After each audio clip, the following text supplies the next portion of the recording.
There. Hi, everyone. Thanks for joining us.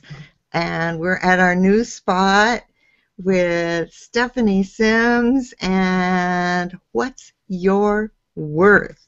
So thank you all for being here today. And Stephanie, let's just get started. We wanted to start with helping people think about their finance, and the very first question is, how do you think about finances for your business? Okay, well, that is an excellent question, and you and I kind of talked about this. We did a little preview when we got Right. together earlier in the week. But one of the things that I think a lot of people get blocked by, if you will, is finance. As soon as the word comes up, as soon as you start talking about money, as soon as you start talking about having to go see someone at the bank, as soon as you talk about bringing in an investor, people, we said they're like a clam, right? Like they just shut up. They just don't. Right. They become hermetically sealed against any info coming out or going in.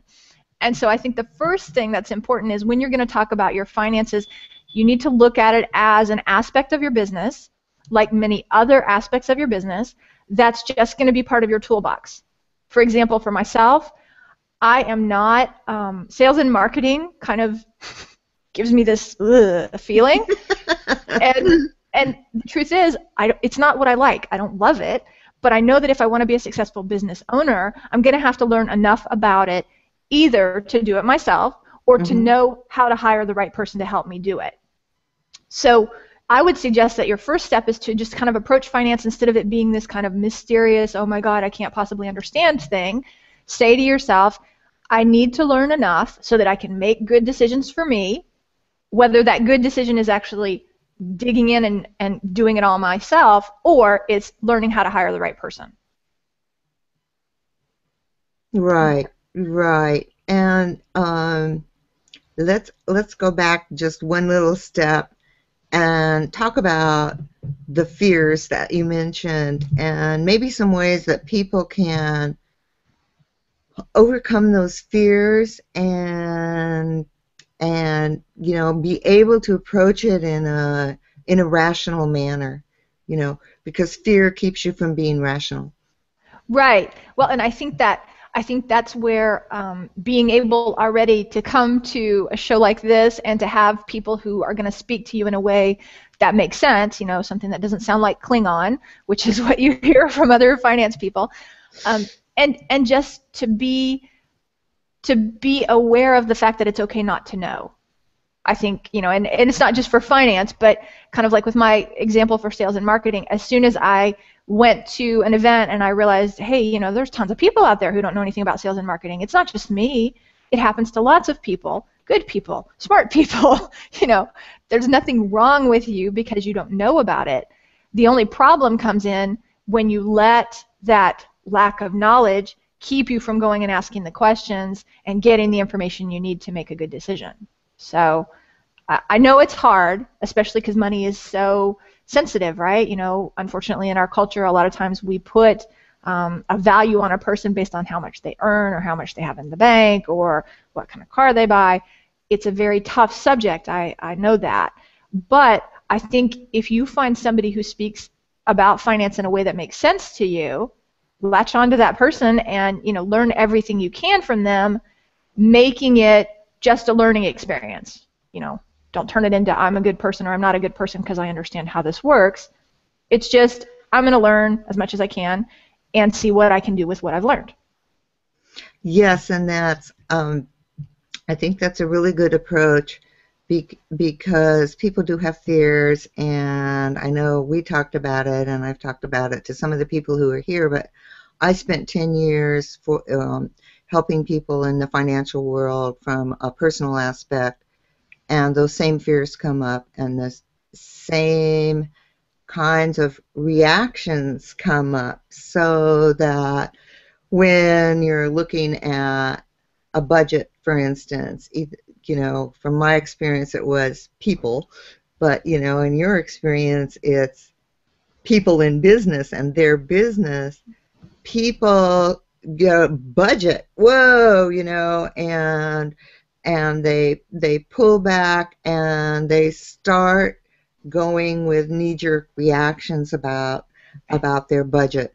And so, oh, I have to give up everything. Well, no, that's not really the case, and oh, I don't have any money for outsourcing anything, Right. and there's all this knee-jerk reaction. So maybe you can talk a little about when people are looking at their business finance, and especially if they're going out to look for investors, whether it's Kickstarters or business investors, that how they can slow down and become more rational and not so emotional about looking at the segments of their budget. Okay.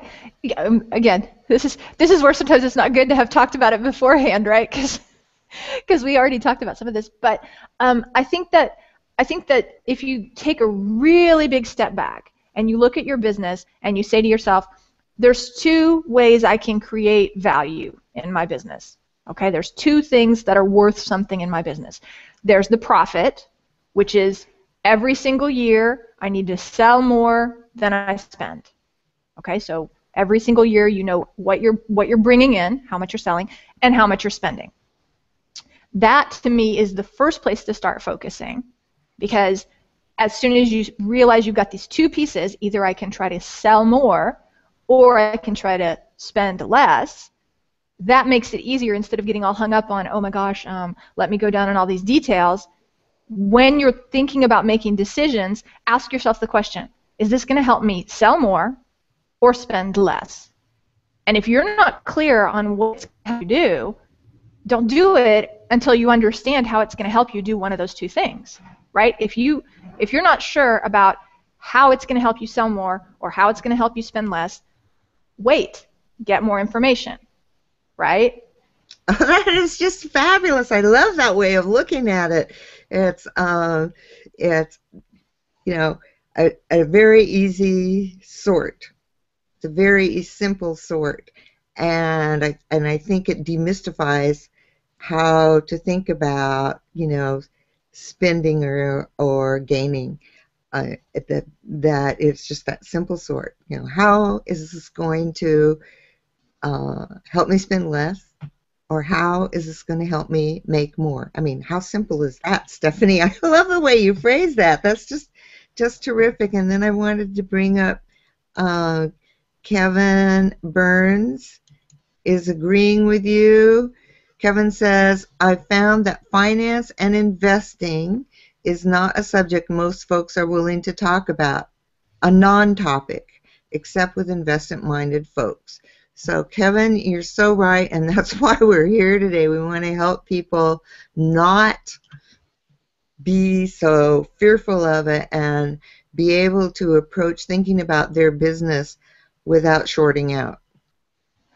Right. And I think I think there's, it's very complex, right? The way people think about things is very complex. So it's not just one thing. It's not, we can't point to it and say, if you fix this, that's going to solve your problem. But I think that getting out there and saying it's okay to ask questions, and my personal approach is there's a reason that it's hard for people to talk about it. It's because that generally when they're talking about it, the person on the other side of the conversation is actually trying to sell them something. So, if you go, for example, to your banker and you try to learn about getting a loan from your banker, it's kind of like going to a car dealership and asking the guy at the car dealership, well, what do you think this car's worth? He's going to have a hard time giving you objective information because he wants to sell you the car. And in the case of a banker, he wants you to get the loan.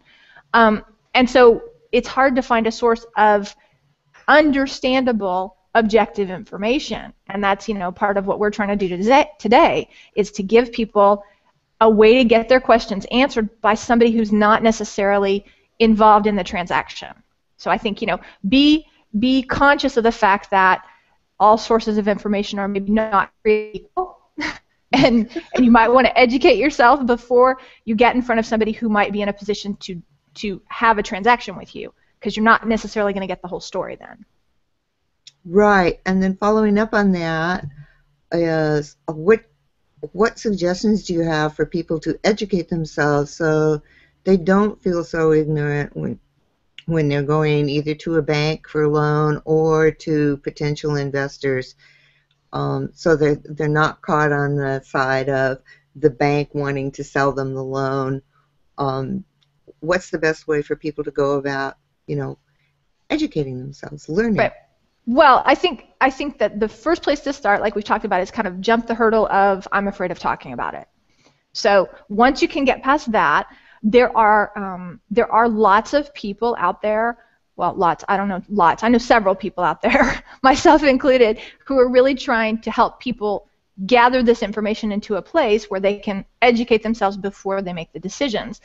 That's the notion of financeability, which is my new thing. Yeah. And really what it is it's a way for you to understand this characteristic of your business, the ability of your business to attract financing. It's your financeability. And I'm not going to go into everything, but basically what we try to help you do is understand where you are today, what kind of financing are you qualified for, and then through some courses, through blog posts, through other educational materials, we can help you make the most of where you are and position yourself for obtaining other types of financing if that's something you're interested in. But again, I think to me the key piece is the education. When you talk to people and they say, oh, venture capital funding, that's kind of the summum, right? Everybody's like, oh, if you get VC funding, wow, you must be really great, you're going to be successful, it's going to be super.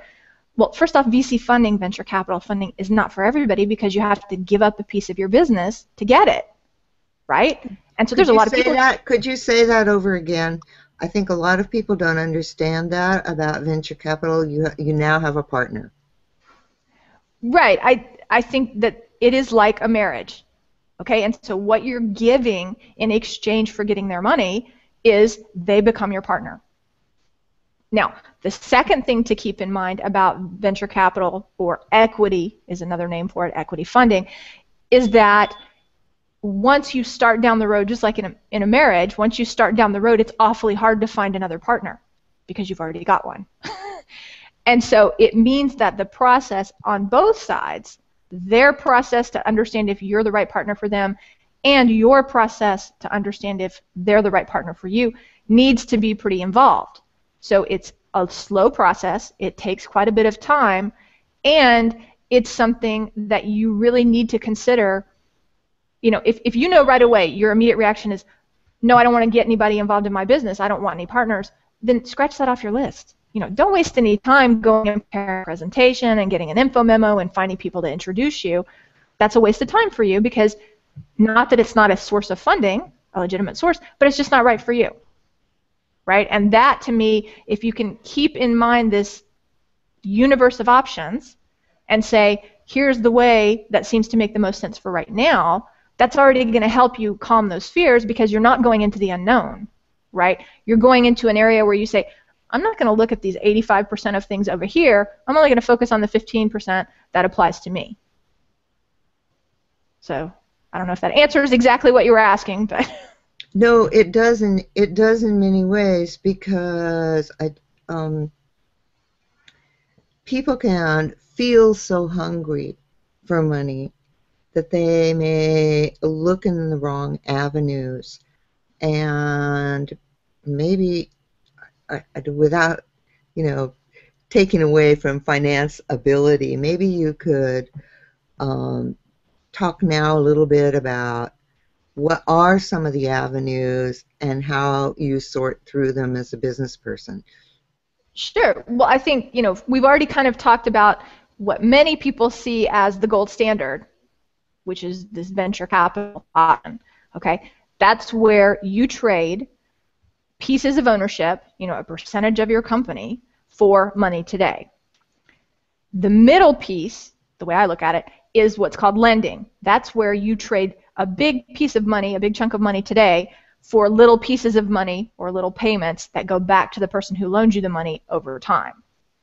Okay, that can happen with a bank, but it can also happen with other types of investors. Okay, so first you need to understand that just because you get a loan, it doesn't have to come from the bank. But essentially the difference is, instead of trading money today for a portion of whatever happens in the future, you're trading a big chunk of money today for little payments over time.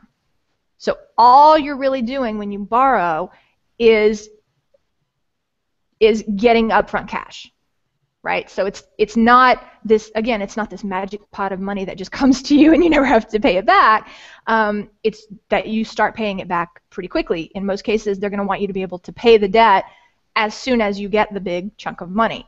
They're going to want you to make a payment the next month. So if a scenario where you get, say, $100,000 to buy a piece of equipment, but you start paying back, $600 every month right after you get the loan, if that's not something that's interesting for you, or you're not in a position in your business to do that, then you can strike loans off your list, because that's how they work. Does that make sense? Yeah, it makes a lot of sense. But I think another thing too is, before you strike it off the list, there's, you need to go through a process of looking at your business plan, and the first thing you plunk in there is this payment back that's going to be a stream of cash going out every month. And that one of the benefits of having a business plan, we haven't really talked about business plans today, but one of the business benefits of having a business plan is that you can look at things like that, so you can make an intelligent decision about whether a loan is an option for you, or what size loan is an option for you, so that when you have all of your income coming in and what you're spending, and you're able to look at it, and all of a sudden you've added these payments to part of your spending, then you can say, okay, I can get a loan for $50,000, but there's just no way at this point in time in my business I could ask for $100,000, because I can't really afford to pay it back right now. So I think one of the benefits of looking at something like a business plan and getting everything sorted out is that you're able to make intelligent decisions about where your limits are. Right. Am I right? Yeah. Well, and yeah, we kind of took it from this really big picture, but yeah. You're right that it connects back into what your plans are for your business. And I liked that you pointed that out, because to me that's one of the connections that you need to make. In other words, if let's say with the money you have, right, the money you're willing to put into the business, that you can get X sales and it's going to cost you Y, and you're going to make a profit, okay? Or, not for a while, maybe a bit later. You need to also, as you're thinking about going out and getting these investments, understand that, what am I going to do with that $50,000 that's going to boost my sales, right? Because if you're just going out getting a loan and you don't really know why, and you're not clear about how having that extra money is going to really help your business grow, then to me that's part of what needs to happen before you're ready to take on either the debt or the partner. Because you're playing with the future of your business. Like you said, Zara, what happens is, once you take that loan out, you've got to make that payment every month. And if you're not really clear that it's going to give you a boost in sales, not necessarily immediately, but say in the next 3 to 6 months, then maybe now's not the right time to spend that kind of money, because you won't be able to increase your sales enough to justify the additional expense. Right, and that's such a good way of explaining it, Stephanie. And there's one other thing I wanted to bring up, because I had a friend who kept making business plans, and she'd do these projections about the income that was coming in, and they were fantastic. It was like, I'll have, 1,000 sales the first month, and 3,000 the next month, and da da da. But they were not realistic. So 4 or 5 months down the road, she would run into the reality of, I'm at 4 months and I'm still not making the 1,000 sales I projected for the first month. And so all of the expenditures that she had based on these fantasticorical income projections weren't working, and it was, it was difficult for her. So maybe you could help people think about how to go about making some realistic income projections. Okay. Well, and I think that if we're going to talk about, both pieces of the pie, right? There's the how much you make and there's the how much you spend. What I would suggest is you work on the how much you spend part first so that you know what your costs are, and then you plan, for example, I'm willing to invest 6 or 12 months of that cost right now, of your own money, right? So even if your sales go south, they don't take off as quickly as you thought, you know that you can survive either 6 or 12 months, okay? And I would put this into a separate account, put it in your business account so that it's not mixed with your personal money, so it's not play money, which is a whole other show, but we can talk about that another time. But so you know that you're covered in terms of being able to pay your bills, right? Because that's something that a lot of people get into trouble because all of a sudden they're like, I need a loan because I can't pay my bills. Well, that doesn't mean it's a good idea to get a loan, right? It just means you need to look at why you can't pay your bills. But let's assume that you've done that, right? And that you've set aside enough money to cover the period you're willing to risk of expenses. Then what I would do is I would look at the kind of business that you're running, either your product or your service, and I would assume that you can't do any better in the first year than doubling your sales each month, okay? And I would also assume that there's not a lot of chance that you're going to sell more than, I don't know what you sell, but 50 products in the first month. I think that would probably be pretty aggressive. Now, if you sell chewing gum, don't listen to me, right? Okay, but we're probably not talking to people who make chewing gum, who are selling chewing gum. So, I'm thinking of, for example, about people like myself who sell a service or who sell an information product or something like that, where your price point is affordable, but it's not $1. Okay? And so then I would just say, assume you're going to have 3 months where you can't sell anything. And then in month 3 or 4, start with, a modest number of sales and do nothing more than double that until the end of the first year and see what that looks like. Does that help?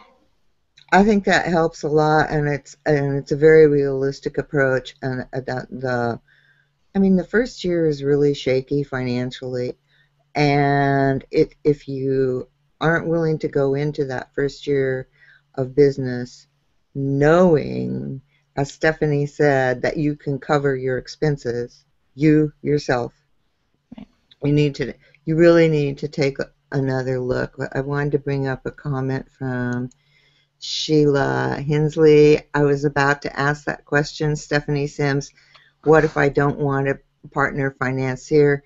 Thanks for reading my mind. Thanks, Sheila. And there's a lot to talk about on this subject. And then Sherrill Duce says, be realistic with your estimate of expenses, though. Worst case costs, not penny pinching costs. Great point, Sherrill. Great point. Yeah. And that's another very important thing to think about is it's not just covering the rent on your store or your monthly utility bill. You need to make sure that you've got money in there for advertising, for going to conferences if that's part of generating business. This is where things get, I made it sound really simple at the beginning, but this is where things get a little more complicated because you need to look at the expense and understand how much you really believe it's going to boost your sales. How does this help me sell more product is the question you ought to be asking yourself about all of those, I would call them soft expenses, things that electric bills and stuff like that you can't do a lot about, but deciding to go to a conference, for example, well, that can be worth $1,500 to $2,000, and you really need to have a good expectation of how it's going to help you drive sales before you spend that kind of money. Oh, that's such a good point. Because so many conferences, especially small business conferences and conferences for the self-employed, that's about what you're looking at for, say, a weekend conference, and plus your hotel expenses and travel expenses and all those things that can really add up, is that looking at it from the perspective of, is this really going to help me boost my sales, or am I just going to get more knowledge that I can get a simpler um, and more economic way of getting the same kind of knowledge? Sure, it's fun to go meet people and all that stuff, but especially in your first year, this may not be the most financially viable way to invest in yourself and your business. Well, and I think the other thing that you can use in that decision-making process is if you decide that you're going to make that investment, and I love that you use that word because investment is exactly what it is. You know, it's an investment in your business. You need to have a plan for making the most of that investment. So if you say, yes, I'm going to go to this conference and I'm going to spend $2,000 for the weekend, you don't need to show up at the conference and say, hi, nice to meet you, or maybe I'll go to this breakout session, or maybe I'll go to this breakout session. To me, you really need to have a plan that says, these are the 3 breakout sessions I absolutely have to be in. These are the people I really want to meet. Or even if you don't know enough about it to make those specific decisions, say to yourself, my goal is to walk up to one of the speakers in a breakout session that I think could be the most useful to me and introduce myself. Right? So that you're able to get a very concrete result for the investment that you've made. Does that make sense? That makes total sense.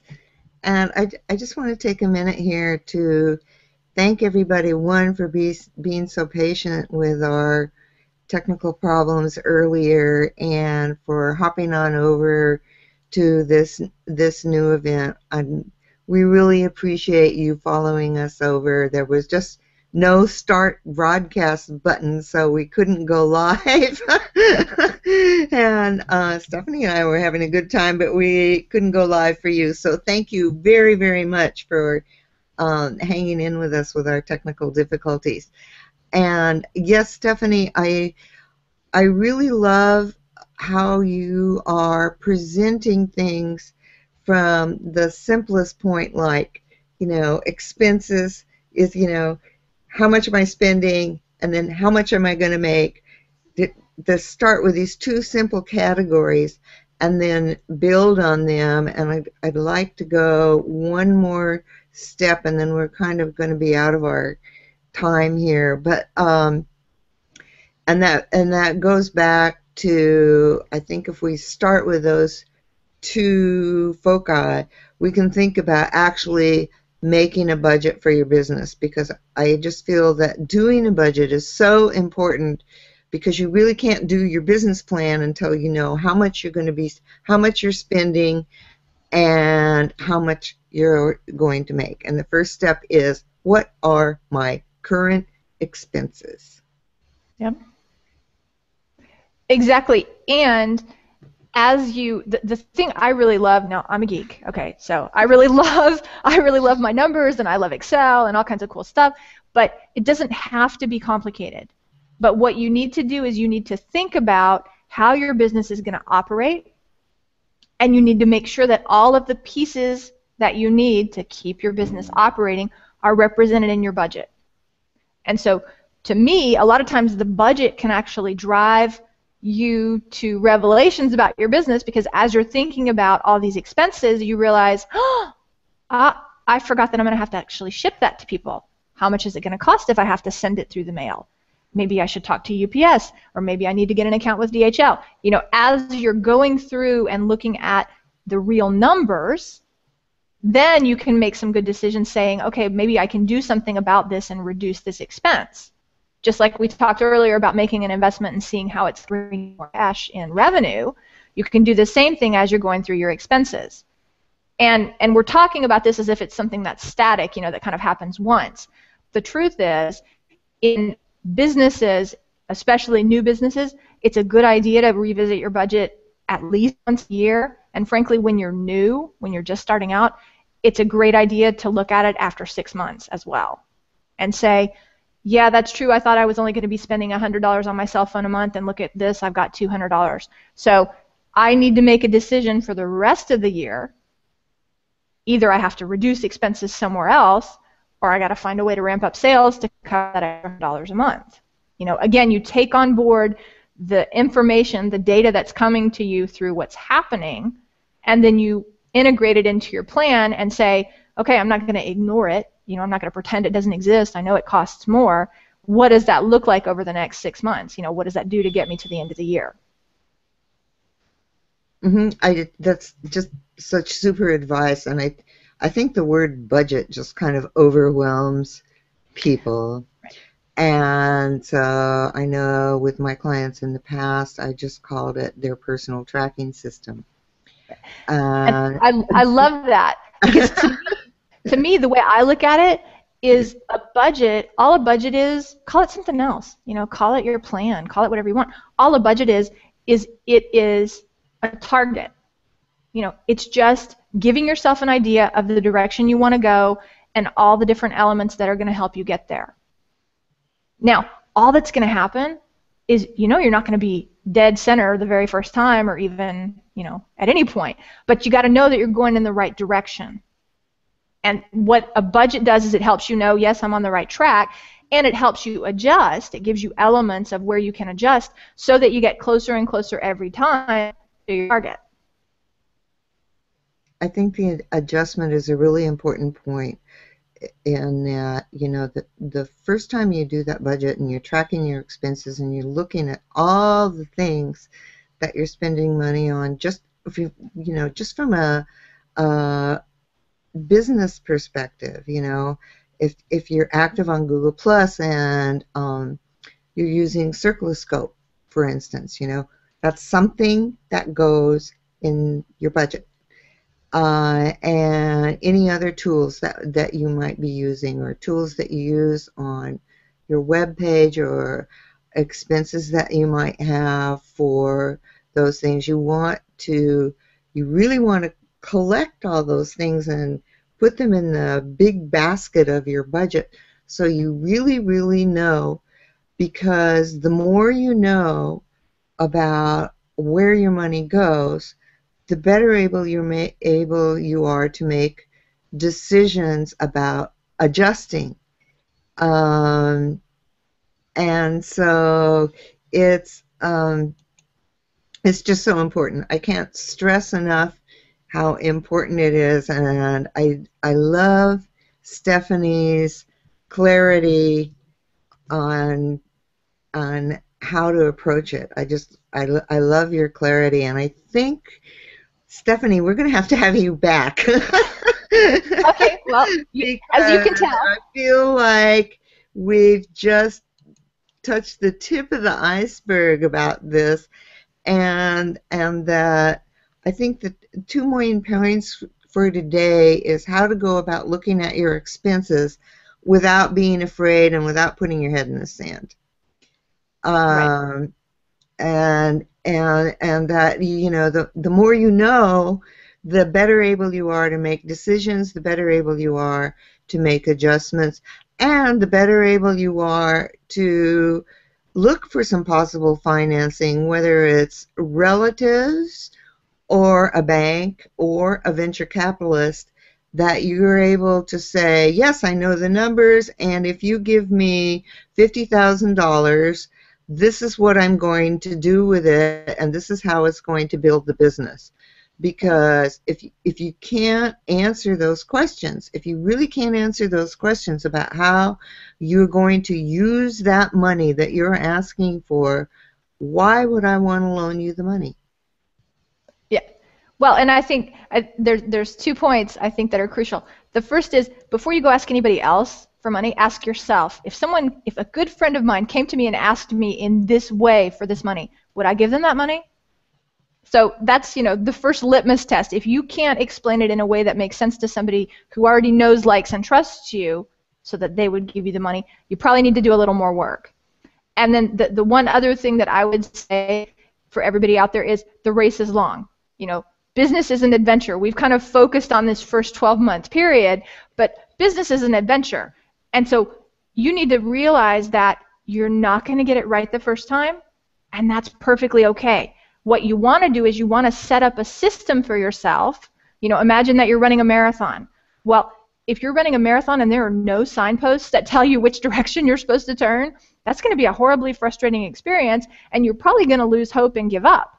However, if the course is really well marked, even if you're 15 minutes behind everybody else, or even if you get off track a little bit, you at least know how to come back, right? So you get yourself moving in the right direction. And don't use budget if the word scares you, call it whatever you want. But have something that helps you know where the track is so that you can get back to it even when things kind of veer off. That's exactly right.